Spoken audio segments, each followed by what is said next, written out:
Nous avons le plaisir d'accueillir avec nous cinq conférenciers. Monsieur Mounir Razqi, directeur des opérations monétaires et de change à Banque El Maghreb. Monsieur Omar Bakou, qui intervient aujourd'hui en son nom propre et non en tant que d'office d'échange. Il y a un petit quiproquo, qui est économiste. Monsieur Youssef Saadani, qui est directeur des études économiques à la CDG. Monsieur Najib Arsbi, enseignant, chercheur et professeur d'économie à l'IAV Hassan II. Et M. Yasser Tsemsamani, qui n'est plus non plus à l'EGE Rabat, mais qui est aujourd'hui économiste à l'OCP. Bonsoir. Bonsoir mesdames, bonsoir messieurs. Merci de me recevoir aujourd'hui et de me permettre de vous présenter un petit peu la réforme du régime de change qu'a mise en place les autorités. Je voudrais apporter un petit peu une précision. La Banque centrale et Banque El Maghreb est en charge d'un certain nombre de missions. En termes de politique monétaire, elle a une indépendance totale. Donc la politique monétaire relève essentiellement de la Banque centrale.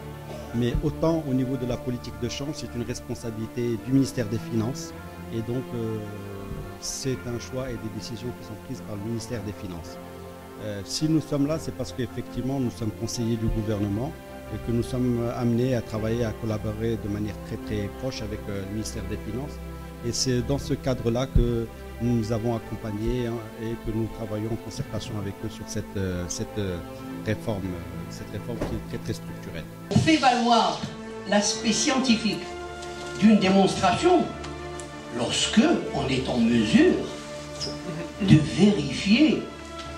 Je prends une équation, je veux d'abord vérifier sa construction, ses hypothèses. Il faut savoir, il y a une chose très importante, il faut savoir connaître d'abord le régime que nous avons aujourd'hui. La fixité dans le monde aujourd'hui n'existe pas. Elle existait de 1944 à 1971, parce que toutes les monnaies étaient fixes par rapport à elle. Ce qui tue, c'est pas le régime de change flexible, c'est le régime de change fixe. L'Argentine a abandonné son régime de change fixe en 2001, il y a eu 50 morts dans le monde. Voilà, tout simplement parce que la monnaie a été divisée par 4. Donc le fait de pouvoir avoir cette discussion sereinement, c'est un luxe inouï.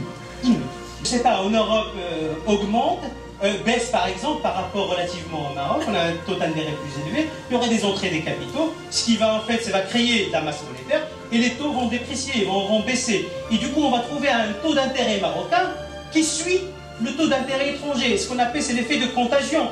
Écoutez, quand on a commencé à réfléchir à la politique de communication et dire quel message faire passer, comment expliquer cette réforme, on avait un certain nombre d'objectifs pour expliquer différentes populations, que ce soit les banques, le grand public, les étudiants, les consommateurs, ces réformes-là. Et effectivement, on s'était fixé déjà comme objectif d'essayer de faire passer un certain nombre de messages, mais on avait une certitude qu'il y aurait quand même une population.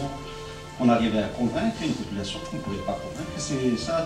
On avait admis ça dès le début, parce qu'il y a des positions qui sont dogmatiques, idéologiques, politiques, qui n'ont rien à voir avec les positions et un petit peu tout ce qui peut être négociable et discutable et explicable. En acceptant cette idée, je reviens avec que l'unique, d'abord vous voyez on a fait le tri dans le brouhaha, des prérequis et des motivations Il reste un argument, qui est le choc. Faire